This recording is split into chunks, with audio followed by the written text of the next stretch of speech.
Hello साथियों, कैसे हो आप सब। आशा करते हैं आप सब अच्छे होंगे, मस्त होंगे, तंदुरुस्त होंगे और पूरी लगन के साथ जो है अपने पढ़ाई की तैयारी कर रहे होंगे। तो आज हम इस वीडियो में लेकर आए हैं हिंदी व्याकरण की एक टॉपिक जो है कारक, उसके बारे में जानेंगे बिल्कुल आसान भाषा में। ठीक है, तो चलिए शुरू करते हैं कारक को। ठीक, देखिए कारक की परिभाषा को। तो यहाँ है संज्ञा या सर्वनाम के वह रूप जो वाक्य के अन्य शब्दों खासकर क्रिया से अपना संबंध क्या करता है, प्रकट या स्थापित करता है, वह क्या कहलाता है, कारक कहलाता है। जैसे देखिए एक वाक्य है, राम ने रावण को मारा। राम ने रावण को मारा, तो यहाँ संज्ञा क्या है, राम जो है क्या है, संज्ञा है। तो काम तो कर रहा है, लेकिन जो संबंध स्थापित कर रहा है कौन, क्या स्थापित कर रहा है इस वाक्य में, कौन जो है राम से जो है संबंध स्थापित कर रहा है, तो क्या है, ने। और उसके बाद क्या है, को। तो इस वाक्य में क्या हो जाएगा, ने और को जो है कारक कहलाएगा। और अगला वाक्य में देखिए, उसने उसको पढ़ाया। तो इसमें क्या है, उसने उसको पढ़ाया, तो इसमें क्या हो जाएगा, ने और को क्या हो जाएगा, कारक हो जाएगा। तो एग्जाम में आपको पूछ देगा, हे ईश्वर मेरी सहायता करो, बोलेगा इसमें कौन सा कारक है, ऐसे क्वेश्चन आएगा। तो आप लोग पढ़े रहिएगा, तब भी ना आप बता पाइएगा जी। तो देखिए हम बिल्कुल आसान भाषा में आपको समझाते हैं। अगला है कारक के भेद। तो कारक के क्या भेद है, कारक के कुल 8 भेद है। क्या गो भेद है, 8 गो। और यहीं आप संस्कृत में 10th वालों के लिए हो जाएगा क्या गो, संस्कृत में कारक के 6 भेद हैं। क्या गो, 6 भेद, याद रखिएगा आप लोग।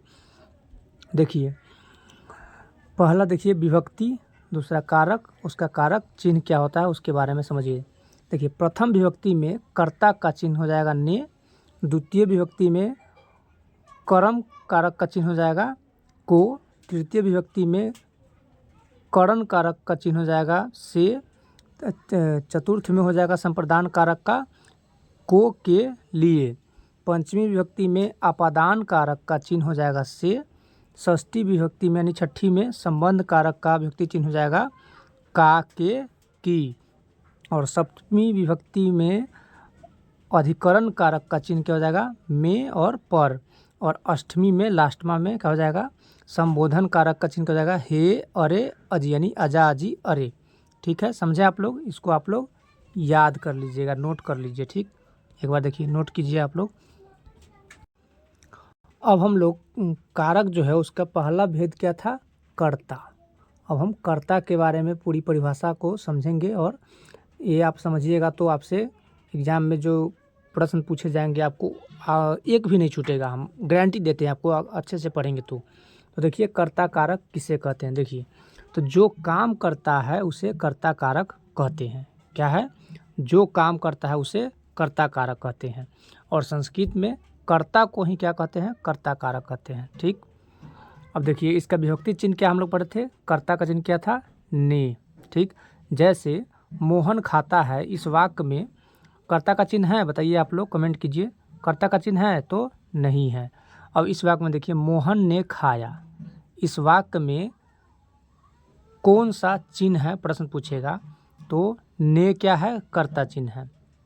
ठीक, अगला है कर्म कारक।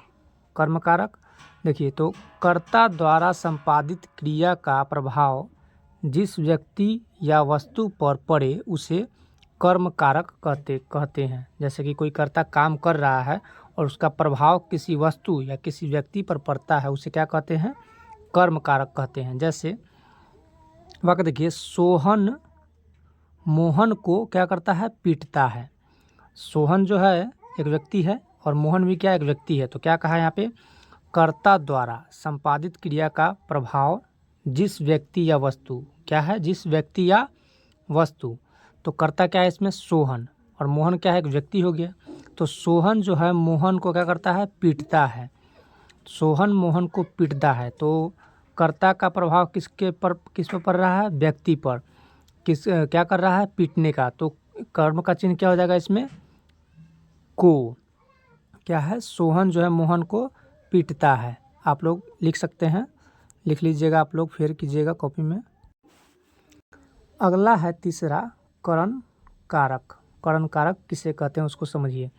तो देखिए, जो वस्तु क्रिया के संपादन में साधन का काम करे उसे करण कारक कहते हैं। क्या है? जो वस्तु, कोई वस्तु जो है क्रिया के संपन्न होने में एक साधन का काम करता है उसे क्या कहते हैं? करण कारक कहते हैं।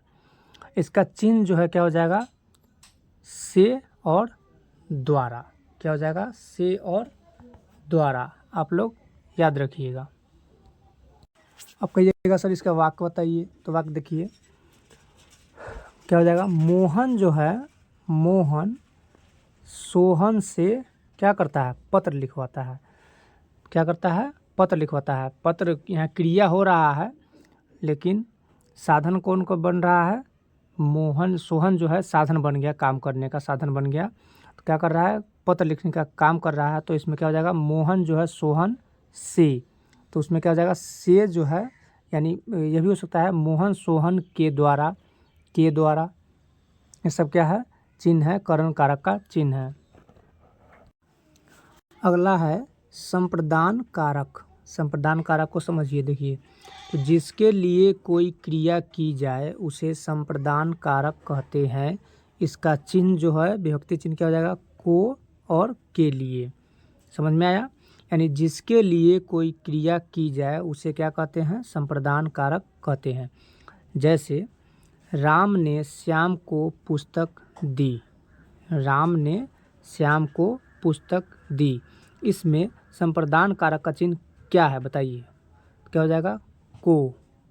दूसरा है राम श्याम के लिए पुस्तक खरीदी। राम जो है श्याम के लिए क्या की? पुस्तक खरीदी। इसमें संप्रदान कारक का चिन्ह क्या हो जाएगा? के लिए। अगला है आपादान कारक। देखिए, अगर क्रिया के संपादन से कोई वस्तु अलग हो जाए उसे संपादान कारक कहते हैं। इसका विभक्ति चिन्ह क्या होता है? से, यानी अलगाव। क्या होता है? कोई क्रिया कर रहे हैं, उसको संपन्न होने में कोई वस्तु एक दूसरे से क्या हो? अलग हो जाए, उसे संप्रदान कारक कहते हैं। इसका विभक्ति चिन्ह से है। जैसे देखिए एग्जाम्पल में, पेड़ से पत्ता गिरते हैं। पेड़ से पत्ता गिरा, क्या हुआ? अलगाव का बोध हुआ। तो इस वाक्य में आपादान कारक का चिन्ह क्या हो जाएगा? से। अगला है छात्र कमरे से बाहर गया। यहाँ पे होगा से। छात्र कमरे से बाहर गया। छात्र जो है कमरे से क्या हुआ? बाहर गया। अब छात्र कमरे से बाहर निकल गया तो क्या उसका पैरवा का कमरे में है? नहीं ना।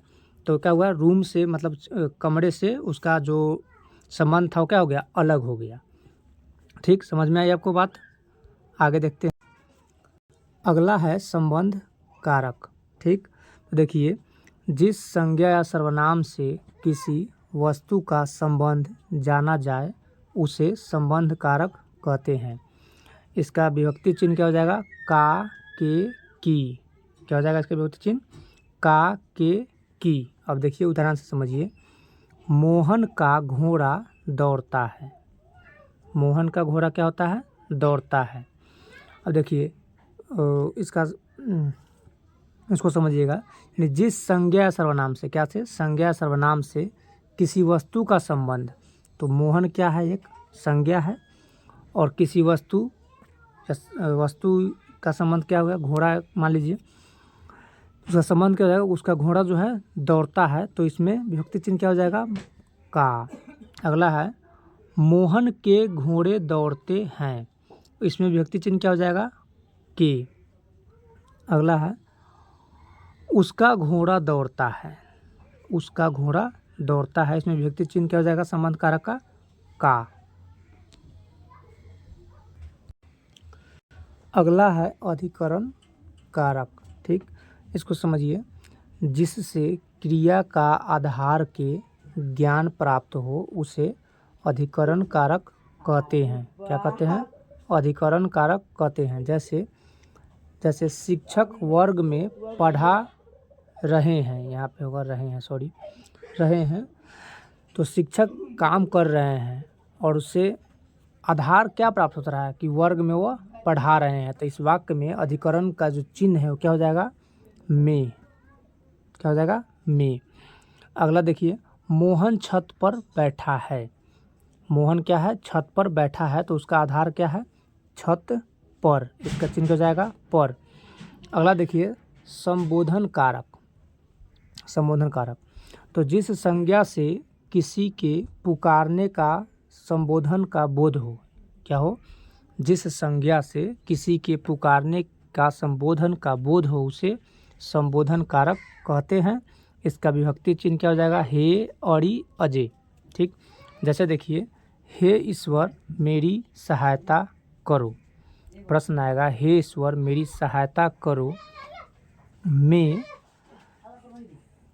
हे जो है कौन सा कारक का चिन्ह है? क्या हो जाएगा? संबोधन कारक का। हे ईश्वर मेरी सहायता करो। दूसरा है, अरे दोस्त जरा इधर आओ।